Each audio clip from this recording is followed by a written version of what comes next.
Mesdames, Messieurs, bonjour. Vous êtes dans le Trésor au Bénin. Voici le sommaire. Le Bénin a-t-il voté, oui ou non, la résolution des Nations Unies reconnaissant la traite transatlantique comme crime contre l'humanité? La réponse et les assurances du ministre des Affaires étrangères du Bénin sont à suivre dans un instant. Ensuite, dans la commune de Sémé-Podi, l'organisation du secteur informel des produits pétroliers franchit une nouvelle étape. Cette association a bien entendu décidé d'installer officiellement son bureau communal et ceux des 6 arrondissements de la commune. Les images sont à suivre dans un instant. Et puis enfin, notre voix compte. L'initiative est portée par le réseau des organisations de jeunes pour le développement local et la coopération décentralisée et autres.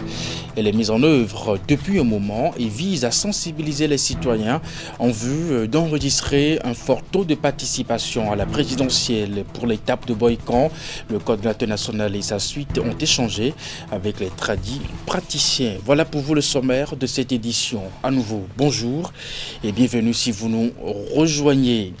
Le ministre des Affaires étrangères, au nom du gouvernement béninois, a organisé un point de presse dans l'après-midi de ce lundi 30 mars 2026 dans la salle Fleuve Jaune du dit ministère. Objectif: clarifier son absence lors du vote d'une résolution des Nations Unies reconnaissant la traite transatlantique comme un crime contre l'humanité. Il s'agit de la résolution A80L48 adoptée le 25 mars 2026 par l'Assemblée générale des Nations Unies. Olusegun Ajadi Bakari, justement, dans ses explications, rassure que le Bénin a co-sponsorisé la résolution et a donné son accord favorable à ce vote au secrétariat général des Nations Unies. On l'écoute dans cet extrait. La résolution qui a été votée le 25 mars a été co-sponsorisée par le Bénin. Nous avons pris part aux travaux de rédaction avec la République sœur du Ghana, mais aussi avec d'autres républiques sur le continent africain. Notre représentant permanent aux Nations Unies a participé à la rédaction de cette résolution, à son amendement, et l'a porté également dans les différentes instances, notamment au sein du groupe africain. Donc ce co-sponsoring, pour nous, témoigne sans aucune ambiguïté de la position de principe du Bénin. Il ne peut souffrir d'aucune forme d'interprétation.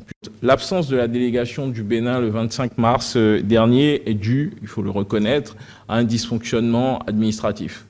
Il ne vous a pas échappé que nous sommes en pleine campagne électorale et que tout ministre que je suis également un acteur politique. Et donc, j'étais pas à Cotonou, pas forcément joignable par notre représentant permanent aux Nations Unies. Et la procédure veut que tout vote fasse l'objet d'une instruction formelle. Et donc, en l'absence d'instruction formelle venant de ma part, notre représentant permanent n'a pas pu prendre part au vote. Toutefois, immédiatement après le vote et dès que j'ai été joignable et que j'ai eu connaissance de l'adoption de cette décision historique et le fait que la décision soit passée au vote, parce que ce n'était pas dit qu'elle passe forcément au vote, j'ai immédiatement instruit notre représentant permanent qui a fait ce qui se fait également dans le cadre des Nations Unies, c'est-à-dire lorsqu'un pays n'a pas pu assister à un vote, n'a pas pu prendre part à un vote pour une raison quelle qu'elle soit, il a la possibilité de notifier au secrétariat général des Nations Unies son intention de vote, sa décision de vote a posteriori. Et c'est ce que le Bénin a fait immédiatement après, en notifiant de façon formelle au secrétariat général des Nations Unies son intention, sa volonté d'apporter un vote favorable à cette résolution historique.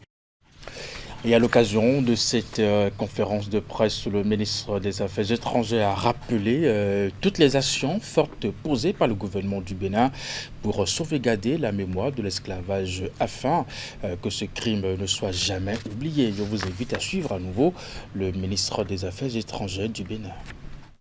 De manière très active au cours des 10 dernières années, le Bénin a mis la question mémorielle. La question de la mémoire de l'esclavage, de la mémoire de la traite transatlantique au cœur de toute cette politique publique. Pas seulement au cœur de sa politique étrangère, mais au cœur de toutes ses politiques publiques. Pour nous, il est très important de sanctuariser, d'immortaliser cette mémoire et de faire en sorte que ce crime odieux qui a eu cours pendant plusieurs siècles ne soit jamais oublié.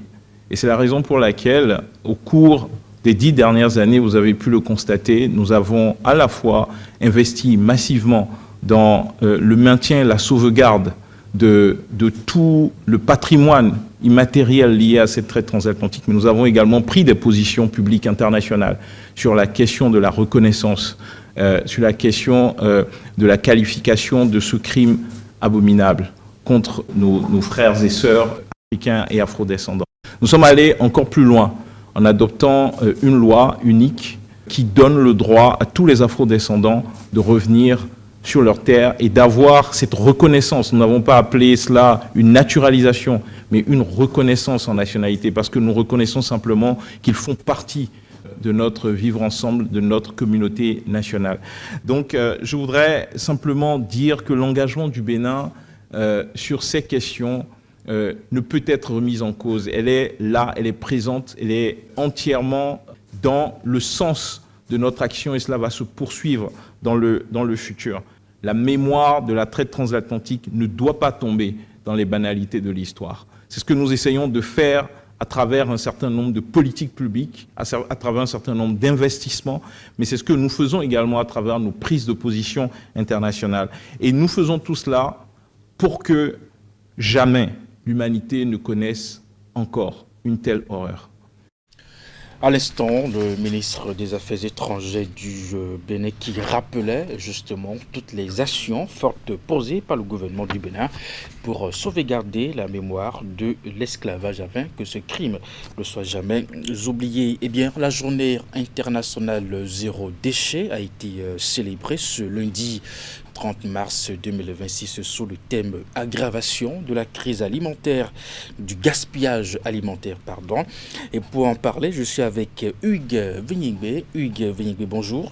Bonjour Eric. Vous êtes journaliste à la rédaction de Canal 3 Télévision. À l'occasion justement de cette célébration, il y a eu ce message du secrétaire général des Nations Unies. Alors quel est le constat que fait justement le secrétaire général des Nations Unies à l'occasion de cette célébration? Avant de répondre à votre interrogation, juste une petite curiosité. Eric, que faites-vous des restes de vos repas, que ce soit à la maison ou au bureau? Ben écoutez, dans la poubelle, c'est aussi simple que ça. Eh bien, figurez-vous que ce choix n'est pas l'idéal parce que cette pratique qui est très populaire a des conséquences graves. En effet, dans son message produit le 23 mars 2026 et diffusé sur les canaux officiels de l'institution, Antonio Guterres, secrétaire général de l'ONU, déclare que les restes de nourriture jetés quotidiennement dans le monde seraient assez pour faire, tenez-vous tranquille, 1 milliard de repas. Et ceci dans un contexte où 9% des humains sont en proie à la faim. En réalisant ce constat aussi cinglant qu'alarmant, le Portugais fait remarquer qu'au-delà de ses implications sur le plan alimentaire, le gaspillage de nourriture impacte considérablement la planète. Le phénomène renforce les changements climatiques, affecte la biodiversité et compromet la santé. C'est d'ailleurs pour ça que le thème de cette célébration est aggravation de la crise du gaspillage alimentaire. Alors Hugues, face à cette urgence palpable d'agir, le secrétaire général des Nations Unies lance un appel à une transition alimentaire. Oui, Eric, dans son adresse, Antonio Guterres préconise une brochette d'approche de solutions qui responsabilise 4 catégories d'acteurs: les consommateurs, les commerçants, les collectivités territoriales et les gouvernants. Si les premiers sont invités à changer leurs habitudes d'achat et de consommation des aliments, il est attendu des deuxièmes, notamment des détaillants, une meilleure organisation de leur activité en déstockant les produits invendus. Les municipalités, en ce qui les concerne, sont exhortées à instaurer un dispositif de tri des ordures organiques et optimiser les systèmes d'approvisionnement au bénéfice des établissements scolaires et hospitaliers. Enfin, le Portugais charge les gouvernements d'une mission centrale, celle d'opérer une transformation systémique en inscrivant dans leur programme d'action la lutte contre le gaspillage alimentaire et en concluant des accords publics-privés. Conjuguer tous ces changements de paradigme devraient produire, à se dire, des résultats tangibles. L'affaiblissement de l'insécurité alimentaire, la création d'emplois verts, la réduction des implications des changements climatiques et pour finir, la prévention des pertes économiques allant jusqu'à 1000 milliards de dollars américains chaque année. On va finir avec une dernière question. Le secrétaire général de l'ONU met également en relief 2 programmes clés. En effet, il s'agit de Food Waste Breakthrough et No Organic Waste, tous deux lancés lors de la COP 30, qui s'est tenue au Brésil l'année dernière et qui vise à réduire l'empreinte environnementale de nos assiettes. Il s'agit bien sûr du programme Food Waste Breakthrough et du programme No Organic Waste. De façon précise, le premier a pour objectif de baisser radicalement la courbe du gaspillage alimentaire en intervenant directement chez les producteurs, les distributeurs et les restaurateurs. Le second, No Organic Waste, se concentre sur la gestion de fin de vie et la valorisation des déchets organiques. La visée, 0 déchets organiques mis en décharge ou incinérés. L'idée est de détourner 100% des restes alimentaires des poubelles classiques. La mise en œuvre continue de ces 2 initiatives devrait permettre d'obtenir à l'horizon 2030, selon le secrétaire général, une diminution allant jusqu'à 7% des émissions de méthane. En somme, il faut retenir que les déchets, les restes de repas que nous jetons par-ci et par-là ont des effets négatifs aussi bien sur le phénomène de la faim, parce que cela accélère ce phénomène, et aussi bien sur le climat. Donc chacun de nous est invité, à faire un geste afin de préserver la planète. Merci à vous, Hugues, pour ce message assez important à l'occasion de la célébration de cette journée. Cette édition se poursuit dans la commune de Semekpodji à présent. Je vais l'annoncer en titre. L'organisation du secteur informel des produits pétroliers franchit une nouvelle étape. L'association des importateurs, exportateurs, transporteurs et revendeurs de produits pétroliers a officiellement installé son bureau communal et ce, des 6 arrondissements de la commune, une avancée qui s'inscrit dans la dynamique des réformes engagées par le gouvernement. Voici les images. Membres du bureau communal et des bureaux d'arrondissement, ces hommes et femmes ainsi installés constituent désormais l'antenne de l'association des importateurs, exportateurs, transporteurs et revendeurs de produits pétroliers AITRPP dans la commune de Semekpodji. Cette cérémonie, qui est la 6e de notre engagement dans l'installation des bureaux des communes, est une étape très importante dans l'organisation et le renforcement de notre association à la base. L'installation de ces bureaux permettra de mieux structurer nos activités et défendre efficacement les intérêts des acteurs du secteur. Fortement mobilisés lors de cette cérémonie, les membres du bureau national ont rappelé aux responsables nouvellement installés les missions et responsabilités qui leur incombent. Ceux qui pensent que ce secteur est désorganisé, c'est le moment de comprendre qu'ils doivent vraiment rejoindre le rang. Et la porte est ouverte. La porte est ouverte à tous ceux qui pratiquent, tous ceux qui vendent l'essence, ceux qui sont dans ce secteur, de rejoindre la maison mère. C'est ici la maison mère. Je remercie le président Talon, le père de la nation, pour tout ce qu'il est en train de faire dans le secteur. Et je profite par là pour tendre la main, pour qu'il nous donne encore de plus d'administration, pour que ces administrations nous suffisent à tout un chacun de nous. À Semekpodji, une nouvelle dynamique est désormais enclenchée en faveur de la professionnalisation du secteur. La Chambre du commerce et d'industrie du Bénin a organisé un atelier de formation des entrepreneurs sur le rôle et la mission du Fonds national de l'environnement et du climat. L'objectif est de sensibiliser les chefs d'entreprise sur les opportunités qu'offre cet institut et les défis qui se présentent à eux en ce qui concerne l'environnement et bien entendu le climat. La session s'est déroulée vendredi dernier, bien entendu à la CCI Bénin. Compte rendu, Florence Bossa, Jocelyn Barriga. Le Fonds national pour l'environnement et le climat, rôle et mission et cadre de collaboration avec le secteur privé. C'est la thématique objet de cette première session, initiée par la Chambre du commerce et d'industrie du Bénin au profit des chefs d'entreprise béninois. Elle vise à informer, à former et à sensibiliser ces patrons d'entreprise sur l'adoption des comportements respectueux pour la protection de l'environnement. La Chambre, à travers son président, M. Arnaud Akakbo, a développé un programme d'accompagnement, d'information et de sensibilisation dans le domaine de l'environnement et du genre. Donc la thématique de ce jour, initiée avec le FNEC, c'est déjà de présenter aux opérateurs économiques les dispositifs d'appui existants au niveau du FNEC pour les aider à monter des projets de financement vert. Dans un contexte marqué par des défis de plus en plus croissants liés au changement climatique et la transition énergétique des entreprises, cette session vient à point nommé puisqu'elle va permettre à ces opérateurs économiques de monter des projets de financement vert et d'acquérir des expertises nécessaires. Nous avons parlé des impacts des changements climatiques sur les secteurs d'activité de ces entreprises et leur montrer comment les secteurs sont impactés par les changements climatiques et que si rien n'est fait, tout leur effort serait en vain lorsqu'une catastrophe surviendrait. L'impact des changements climatiques sur les entreprises, le cofinancement des projets par le secteur privé, le renforcement des capacités du FNEC par rapport aux critères d'éligibilité des fonds sont entre autres les points clés abordés au cours de cette rencontre.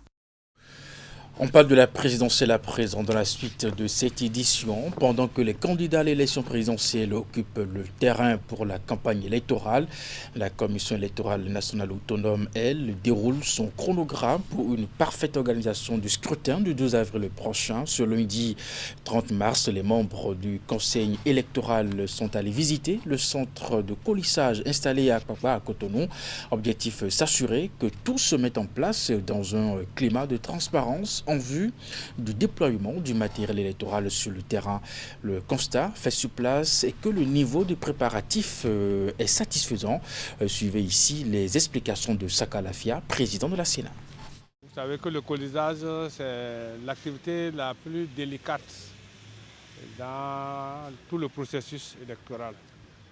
Nous sommes chargés, comme vous l'avez constaté, de constituer plus de 17 400 colis identiques à répartir dans tous les villages du Bénin et dans tous les pays où pour les élections présidentielles, la Sénat organise des élections pour permettre aux Béninois de l'extérieur de procéder au vote. Après le tour, nous avons eu quelques satisfactions de constater que le travail est fait à près de 95% et il est bien fait. On a marqué une satisfaction parce que cette fois-ci, pour l'instant, la pluie ne nous a pas dérangés. On a marqué quelques satisfactions parce qu'on a une anticipation sur beaucoup de choses délicates à faire. Et en ce moment, on n'a pas vu le personnel qui fait le colisage parce qu'on fait la dernière tâche, celle de coliser les listes d'émargement, les listes à afficher et les différents registres qui sont pratiquement imprimés. Il faut pouvoir les répartir. Nous sommes dans ce moment dans les bureaux de l'ANIP en train d'effectuer ce travail. Dans 72 heures, tout sera prêt, net. Ceux qui vont à l'extérieur vont partir à partir de 6. Ceux qui vont aux États-Unis, au Gabon, au Sénégal, en France, vont partir à partir de 6 parce que arriver là-bas qui vont constituer les membres de poche de vote. Quant au vote sur le plan national, à partir du 9, le matériel va commencer à partir. Et en ce moment, on est en train de former le personnel sur le terrain. Dans la foulée des soutiens du duo Wadaï-Talata à la présidentielle d'avril, l'Alliance 2026 se lance pour la victoire du candidat de la majorité au pouvoir. Elle a tenu ce week-end de meeting de mobilisation des travailleurs et autres forces ouvrières du Bénin à la Bourse du Travail. Pour le marteler, les membres de l'Alliance sont convaincus par le projet de société du candidat de la mouvance. Voici les images.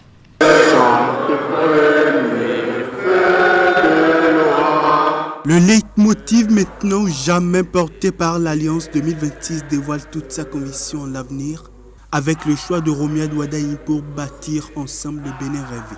À la Bourse du Travail à Cotonou, cœur historique de la lutte pour la dignité humaine au Bénin, les membres ont exhorté toutes les couches de la société à voter le duo candidat de la mouvance. L'Alliance 2026, c'est le rassemblement des volontés. C'est cette union sacrée, symbolisée par ces mains entrelacées entourant notre cher pays, le Bénin. Avec Romuald Wadaï, c'est le Bénin qui gagne. L'Alliance 2026 est constituée d'organisations non gouvernementales, de la Ligue des émigrants, dockers et tâcherons du Bénin, puis des associations des femmes travailleuses et des marchés. Le Creuset regroupe aussi diverses associations d'enseignants de toutes catégories convaincus du bien-être social et du développement économique en vue avec le projet de société du candidat Wadaï. 6 pôles de développement, des industries locales, des centres de formation adaptés, des investissements ciblés. Chaque territoire devient donc une richesse. C'est une transformation profonde de notre modèle économique. Ce programme est le nôtre. Nous nous retrouvons entièrement dedans en tant que jeunes, en tant que travailleurs. Je vous exhorte à voter massivement le 12 avril prochain le duo Wadaï-Talata. Le mot d'ordre donné, chacun des membres de l'Alliance se fait ambassadeur auprès du plus grand nombre. Nous devons montrer qu'on est capable d'aller au-delà des grégaires. Et pour finir cette édition, notre voix compte, l'initiative portée par le réseau des organisations de jeunes pour le développement local et la coopération décentralisée et autres. Elle est mise en œuvre depuis un moment et vise à sensibiliser les citoyens en vue d'enregistrer un fort taux de participation à la présidentielle. Pour l'étape de Boycom, le coordinateur national et sa suite ont échangé avec les tradipraticiens et autres acteurs. Pour la circonstance, une partie du projet de société du duo de la mouvance a été abordée. Imet, Elena Moussou et Georges Vaudounon. Dernière phase de l'initiative citoyenne Notre Voix compte. Elle est organisée par le réseau des organisations de jeunes pour le développement local et la coopération décentralisée, l'association nationale Zondier Zonfond des femmes amazones du Bénin, l'Euro Conseil des Béninois de l'extérieur et bien d'autres organisations. À Boïcon, la sensibilisation itinérante a permis d'échanger avec les membres de la session locale de la Fédération nationale des tradipraticiens et cultes du Bénin. À l'occasion, un pan du projet de société du duo Wadaï-Talata a été abordé, notamment celui relatif à la formalisation de la pharmacopée au Bénin. Et ce projet va impacter positivement l'économie locale et va permettre à nos tradipraticiens de valoriser leur savoir-faire, de valoriser le savoir-faire de l'Afrique, mais aussi de s'enrichir dans ce qu'ils savent faire le mieux. Et il convient de mobiliser les acteurs, de les sensibiliser pour qu'ils se mobilisent largement autour de ce duo de candidats pour exercer leur droit de vote, sortir massivement pour voter le 12 avril. En sa page 13, le projet de société du duo de la mouvance prévoit la structuration d'une filière innovante dédiée à la pharmacopée traditionnelle, intégrant toutes les composantes de la chaîne de valeur, à savoir la recherche et le développement, la production, la commercialisation, le contrôle et autres. Mais pour que ce programme voie le jour, ces acteurs doivent exercer leur droit de vote le 12 avril prochain. Nous sommes motivés, nous sommes préoccupés par le développement de notre pays. Et quand nous avons un compatriote qui porte une proposition qui peut contribuer, qui peut renforcer le développement de notre pays, nous devons faire en sorte que cela puisse se réaliser. Nos tradipraticiens qui sont là, têtes couronnées qui sont là, il faut qu'au soir du 12 avril 2026 que le tuyau Ouadaï-Talata soit porté à 100% dans la ville de Boycon, pourquoi pas dans le département du Zou. L'heure est désormais à la mobilisation. Les participants doivent à leur tour sensibiliser leurs pairs et impacter les communautés autour d'eux pour un vote massif en faveur du duo Ouadaï-Talata. Et c'est la fin de cette édition. Merci de l'avoir suivi, de votre fidélité à nos programmes à 19h. Vous avez rendez-vous avec la grande édition de l'information de la soirée. Portez-vous bien et à très bientôt.